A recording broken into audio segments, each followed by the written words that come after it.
ये आकाशवाणी रायपुर है। प्रादेशिक समाचार बुलेटिन के साथ मैं अभिलाषा शुक्ला।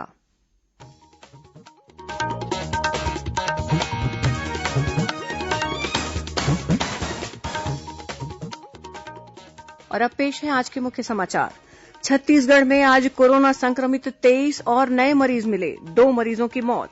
भाजपा के नवनियुक्त प्रदेश अध्यक्ष विष्णुदेव साय ने आज रायपुर स्थित पार्टी के प्रदेश कार्यालय में पदभार ग्रहण किया। महासमुंद जिले में उज्ज्वला योजना के रसोई गैस सिलेंडर वितरण गड़बड़ी मामले में 3 आरोपी गिरफ्तार, 2255 कार्ड और 1534 सिलेंडर जब्त। और बीजापुर जिले में एक इनामी माओवादी दंपत्ति ने किया आत्मसमर्पण। सुकमा पुलिस ने माओवादियों को कारतूस पहुंचाने वाले 4 आरोपियों को गिरफ्तार किया।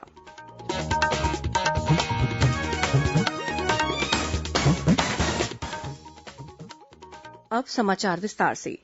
छत्तीसगढ़ में आज कोरोना संक्रमित 23 और नए मरीजों की पुष्टि हुई है। बलौदाबाजार से 14, रायपुर से 4, कोरबा से 3 और सूरजपुर तथा कांकेर जिले से एक एक मरीज मिले हैं। इसी तरह कल प्रदेश में कोरोना संक्रमित 127 मरीजों की पहचान की गई थी।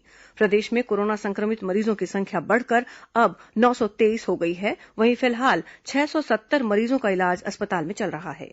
बलौदाबाजार जिले में 14 मरीज मिलने के बाद संबंधित इलाकों को सील कर दिया गया है। साथ ही कोरोना संक्रमित मरीजों के संपर्क में आए लोगों की पहचान की जा रही है। इसी तरह कोरबा जिले में भी 3 और कोरोना संक्रमित मरीज पाए गए हैं। ये तीनों प्रवासी मजदूर हैं और इन्हें क्वारेंटाइन सेंटर में रखा गया था। इसी तरह रायपुर जिले में आज 4 मरीज मिले हैं। वहीं रायपुर के मंदिर हसौद थाने में पदस्थ एक पुलिसकर्मी के कल कोरोना संक्रमित पाए जाने के बाद थाने को सील कर दिया गया है। साथ ही थानेदार सहित पूरे स्टाफ को भी परिसर में बने एक मकान में क्वारेंटाइन किया गया है। सरगुजा जिले के उदयपुर ब्लॉक में भी कल 5 कोरोना संक्रमित मरीजों की पहचान की गई थी। जिले में कोरोना संक्रमित मरीजों की संख्या बढ़कर अब 14 हो गई है। इसके अलावा जांजगीर चांपा जिले में कल 8 नए मरीज मिले थे। वहीं बालोद जिले में भी कल देर रात 4 नए मरीजों के मिलने की पुष्टि हुई है। इसके बाद प्रशासन ने संबंधित ग्राम झोपरा और बोहारडीह को सील कर दिया है। इस बीच प्रदेश में बीते 24 घंटों के दौरान कोरोना संक्रमित 2 और मरीजों की मौत हो गई। जगदलपुर की कोरोना संक्रमित युवती की बीती रात उपचार के दौरान एम्स रायपुर में मौत हो गई। यह युवती पहले ही ब्लड कैंसर से पीड़ित थी। वहीं एम्स रायपुर में ही एक युवक ने भी इलाज के दौरान दम तोड़ दिया। युवक को एड्स पीड़ित होना भी बताया जा रहा है। इसके पहले प्रदेश में 2 और कोरोना पीड़ित मरीजों की मौत हो चुकी है। मुख्यमंत्री भूपेश बघेल ने अधिकारियों को निर्देश दिए हैं कि क्वारेंटाइन सेंटरों में ठहरे हुए लोगों को किसी भी प्रकार की तकलीफ और किसी चीज की कमी न हो। उन्होंने कहा कि बाहर से आए ऐसे लोग जो अपनी पहचान छुपा रहे हैं और अपने आने की सूचना प्रशासन को नहीं दे रहे हैं, उन पर सख्त कार्रवाई की जाए। श्री बघेल ने कल वीडियो कॉन्फ्रेंसिंग के जरिये प्रदेश के विभिन्न जिलों में बनाए गए क्वारेंटाइन सेंटर्स में ठहरे हुए लोगों, कलेक्टरों और सरपंचों से बातचीत की। इस दौरान उन्होंने क्वारेंटाइन सेंटर्स की व्यवस्था की जानकारी लेने के साथ ही लोगों के स्वास्थ्य के बारे में पूछा और उनसे सुझाव भी मांगे। मुख्यमंत्री ने बातचीत के दौरान कहा कि कोरोना संक्रमण को रोकने के लिए बाहर से आने वाले लोगों को क्वारेंटाइन सेंटर में रोकना और उनके स्वास्थ्य की लगातार जांच तथा इलाज की व्यवस्था आवश्यक है। उन्होंने क्वारेंटाइन सेंटर में रुके लोगों से कहा कि वे बाहर जो काम करते थे उसकी जानकारी जिला प्रशासन को दें ताकि उन्हें प्रदेश में ही उनके कौशल के अनुसार काम दिलाया जा सके। इस बीच सभी क्वारेंटाइन सेंटर्स में गर्भवती महिलाओं, बच्चों और वृद्धजनों के लिए विशेष व्यवस्था की जा रही है। प्रवासी गर्भवती महिलाओं के लिए बिलासपुर जिले के ग्राम केसला स्थित सामुदायिक स्वास्थ्य केंद्र में अलग से क्वारेंटाइन सेंटर बनाया गया है। यह प्रदेश का पहला ऐसा क्वारेंटाइन सेंटर है जिसमें सिर्फ गर्भवती महिलाओं को रखा गया है ताकि उनकी बेहतर तरीके से देखभाल हो सके। वहीं महासमुंद जिले के सरायपाली और बसना में भी गर्भवती महिलाओं के लिए अलग से क्वारेंटाइन सेंटर की व्यवस्था की गई है।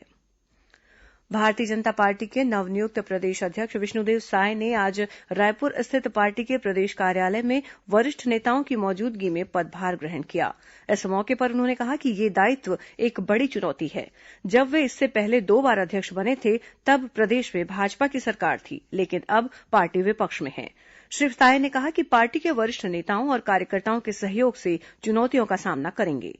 श्री साय ने तीसरी बार पार्टी के प्रदेश अध्यक्ष बनने पर प्रधानमंत्री नरेन्द्र मोदी, पार्टी के राष्ट्रीय अध्यक्ष जगत प्रकाश नड्डा और केंद्रीय गृह मंत्री अमित शाह का आभार व्यक्त किया। उन्होंने कहा कि भाजपा गांव, गरीब और किसान की पार्टी है। जब जब भाजपा को सरकार में रहने का मौका मिला है, गांव, गरीब और किसान ही प्राथमिकता में रहे हैं। उन्होंने दावा किया कि 2023 के विधानसभा चुनाव की तैयारी अभी से शुरू हो गई है और अगले चुनाव में प्रदेश में भाजपा की सरकार बनेगी। श्री साय ने प्रदेश की कांग्रेस सरकार पर वादाखिलाफी का आरोप लगाते हुए कहा कि राज्य सरकार ने न तो शराबबंदी की और न ही किसानों का पूरा कर्ज माफ किया। भारतीय जनता पार्टी के प्रदेश प्रवक्ता और विधायक शिवरतन शर्मा ने आरोप लगाया है कि छत्तीसगढ़ में राज्य सरकार की लापरवाही के कारण कोरोना संक्रमण तेजी से फैल रहा है। उन्होंने कहा कि राज्य सरकार को अपनी इस विफलता को स्वीकार करना चाहिए। श्री शर्मा ने कहा कि कोरोना वायरस महामारी की रोकथाम के लिए पुख्ता इंतजाम नहीं होने के कारण प्रदेश में कोरोना के मरीज लगातार बढ़ रहे हैं। उन्होंने यह भी आरोप लगाया कि राज्य सरकार प्रदेश के जन स्वास्थ्य के साथ खिलवाड़ करने पर आमादा है और इसका खामियाजा प्रदेश की जनता भुगत रही है। कोरोना वायरस संक्रमण की रोकथाम के लिए लागू लॉकडाउन के कारण अन्य राज्यों में फंसे छत्तीसगढ़ के लगभग 2,63,000 श्रमिकों सहित अन्य लोग सकुशल वापस लौट चुके हैं। श्रम मंत्री डॉक्टर शिवकुमार डहरिया ने बताया कि अन्य राज्यों में फंसे श्रमिकों को सुरक्षित छत्तीसगढ़ वापस लाया जा रहा है। ट्रेनों और बसों के लिए लगभग 4 करोड़ रूपये खर्च किए गए हैं। उन्होंने बताया कि अन्य राज्यों से लौटे प्रवासी श्रमिकों को महात्मा गांधी राष्ट्रीय ग्रामीण रोजगार गारंटी योजना के तहत रोजगार उपलब्ध कराया जा रहा है। प्रदेश में मनरेगा के तहत पंजीकृत और प्रवासी श्रमिकों सहित वर्तमान में लगभग 23 लाख से अधिक मजदूरों को रोजगार मिल रहा है। प्रादेशिक समाचार आप आकाशवाणी रायपुर से सुन रहे हैं। छत्तीसगढ़ की खबरों से है आपका वास्ता और खबरों की विश्वसनीयता से है हमारा वास्ता। आकाशवाणी समाचार रायपुर के प्रादेशिक समाचार बुलेटिन के साथ ही हमारे समसामयिक कार्यक्रम आप रेडियो के अलावा अपने मोबाइल पर भी सुन सकते हैं। आकाशवाणी समाचार फेसबुक, ट्विटर और यूट्यूब पर भी उपलब्ध है। हमारा Facebook page Chhattisgarh news on AIR, Twitter handle CGAIR news और हमारा यूट्यूब चैनल है छत्तीसगढ़ AIR न्यूज। तो अब रेडियो के साथ ही आपके मोबाइल के जरिए भी हम पहुंच रहे हैं आप तक। छत्तीसगढ़ की हर खबर के लिए सुनते रहिए आकाशवाणी समाचार। अब आगे बढ़ते हैं बाकी के समाचारों की ओर। कोरोना वायरस संक्रमण की रोकथाम के लिए केंद्र और राज्य सरकार के दिशा निर्देशों के अनुरूप अनलॉक 1 के बाद आर्थिक गतिविधियां फिर से शुरू हो गई हैं। इसके तहत प्रदेश में भी 8 जून से धार्मिक स्थलों के साथ ही होटल, रेस्टोरेंट और शॉपिंग मॉल खुल जाएंगे। इस दौरान धार्मिक स्थलों में संक्रमण से बचने के लिए धर्मगुरुओं और श्रद्धालुओं को कई प्रकार के उपाय करने होंगे। राजनांदगांव जिले में धार्मिक स्थलों के अलावा शॉपिंग मॉल और होटल, रेस्टोरेंट में लोगों को मास्क लगाकर जाना पड़ेगा तथा एंट्री से पहले लोगों की स्क्रीनिंग की जाएगी। वहीं राजनांदगांव में कोरोना संक्रमित 2 नए मरीज मिलने के बाद प्रशासन ने अनलॉक 1 के दौरान छूट की समय सीमा में कटौती कर दी है। अब दुकानें सुबह 7 से शाम 5 बजे तक ही खोली जा सकेंगी। इधर महासमुंद जिले के सरायपाली विकासखंड के कलेंडा स्थित क्वारेंटाइन सेंटर में पहुंचकर जबरन प्रवेश करने के मामले में पूर्व विधायक सहित 12 लोगों के खिलाफ पुलिस ने अपराध पंजीबद्ध किया है। उधर जगदलपुर के क्वारेंटाइन सेंटर में गर्भवती महिलाओं और बच्चों को रेडी टू ईट का वितरण किया जा रहा है। कल क्वारेंटाइन सेंटर में लोगों को रेडी टू ईट के साथ अंडा का भी वितरण किया गया। वहीं दुर्ग जिले में Shri Shankaracharya institute of medical sciences परिसर स्थित विशेषीकृत कोविड अस्पताल में 115 मरीजों के इलाज की सुविधा है। इस अस्पताल में फिलहाल 45 मरीजों का इलाज चल रहा है।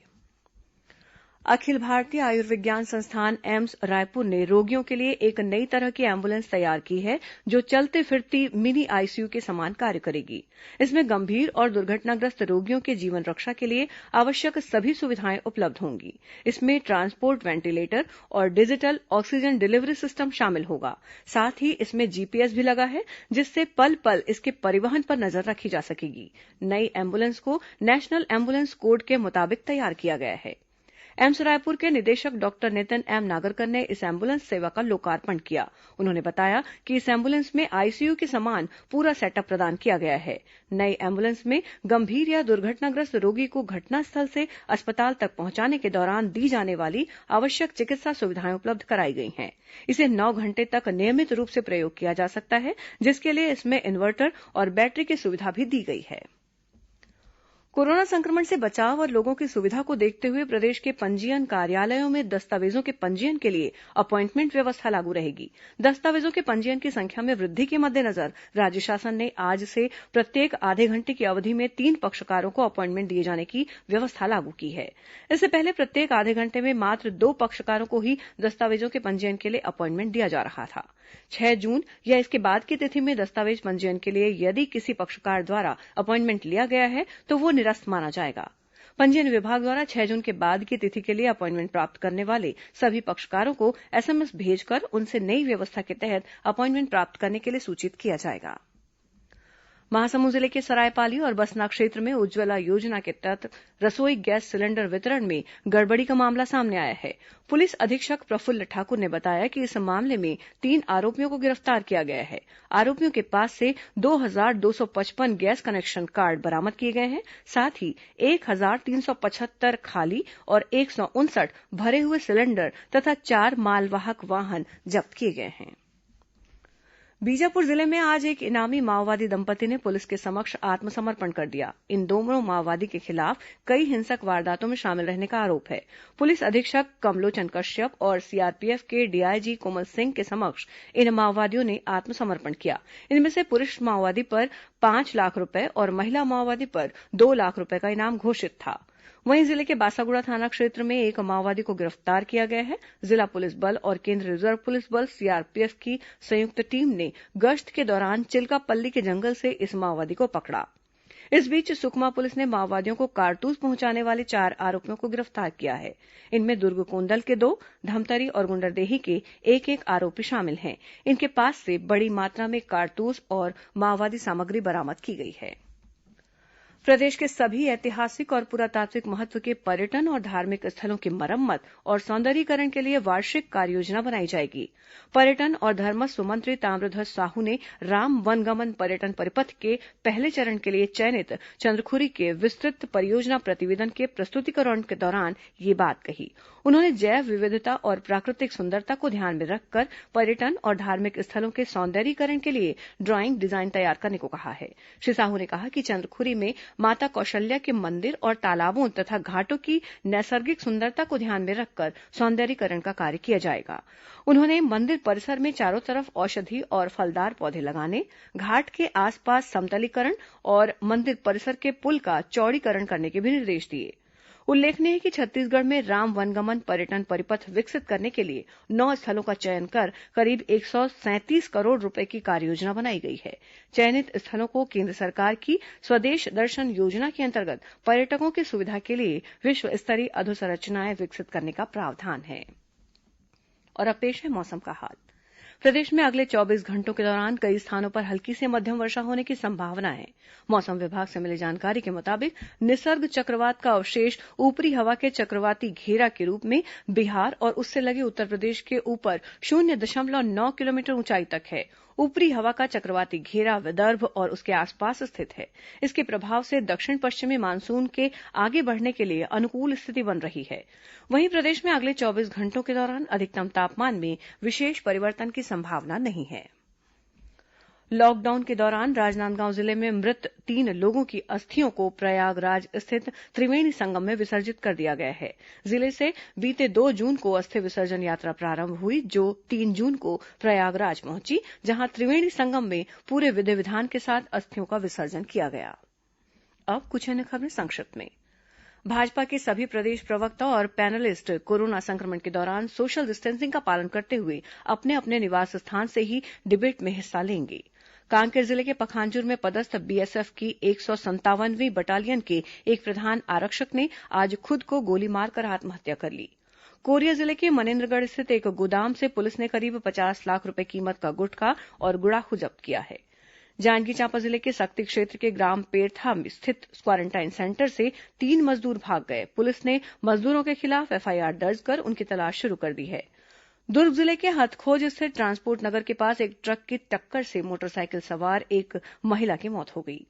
कोरबा स्थित कन्वेटर बेल्ट में आज दोपहर आग लगने से कोरबा पश्चिम के विद्युत संयंत्र में कोयले की आपूर्ति बाधित हुई है। और विश्व पर्यावरण दिवस के अवसर पर मुंगेली जिले के पलहरिया तहसील के विभिन्न क्वारेंटाइन सेंटर्स में प्रवासी श्रमिकों ने पौधरोपण किया। अंत में मुख्य समाचार एक बार फिर। छत्तीसगढ़ में आज कोरोना संक्रमित 23 और नए मरीज मिले, 2 मरीजों की मौत। भाजपा के नवनियुक्त प्रदेश अध्यक्ष विष्णुदेव साय ने आज दोपहर स्थित पार्टी के प्रदेश कार्यालय में पदभार ग्रहण किया। महासमुंद जिले में उज्ज्वला योजना के रसोई गैस सिलेंडर वितरण गड़बड़ी मामले में 3 आरोपी गिरफ्तार, 2255 कार्ड और 1534 सिलेंडर जब्त। और बीजापुर जिले में एक इनामी माओवादी दंपत्ति ने किया आत्मसमर्पण। सुकमा पुलिस ने माओवादियों को कारतूस पहुंचाने वाले 4 आरोपियों को गिरफ्तार किया। इसी के साथ प्रादेशिक समाचार बुलेटिन समाप्त हुआ। नमस्कार।